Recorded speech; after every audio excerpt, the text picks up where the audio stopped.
ৰেচনেলাইজেশ্যনৰ অৰ্থটো হ'ল শিক্ষকৰ সমবিতৰণ পিটিআৰ অনুযায়ী ৰেচনেলাইজেশ্যন OM খন উঠি যাব আৰু এই ট্ৰেন্সফাৰ আইনখনেই মূল আইন হৈ পৰিব, যাৰ জৰিয়তে স্কুল ৱাইজ পিটিআৰ, ডিষ্ট্ৰিক্টৰ পিটিআৰ, ছাবজেক্ট ৱাইজ পিটিআৰ এই গোটেইখিনি মেইনটেইন কৰা হ'ব।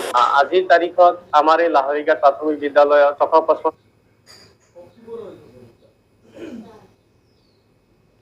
গৰাকী ছাত্ৰ-ছাত্ৰী আছে আৰু ছাত্ৰ-ছাত্ৰীৰ যিটো শিক্ষক ছাত্ৰ অনুপাত সেই হিচাপত আমি 21জন থাকিব লাগে, কিন্তু তাৰ পিছত আমি যিহেতু 17জন আছিলো আৰু এতিয়া 3জন কমি আহিল, 14জন হ'ল, গতিকে আমাৰ পাঠদানৰ যিটো গুণগত মান নিশ্চয় তাত এটা এফেক্ট পৰিব, প্ৰভাৱ পৰিব। স্কুলৰ নাম হ'ল কমলাগুৰি প্ৰাথমিক বিদ্যালয়। স্কুলত বৰ্তমান 154 এনৰলমেণ্ট।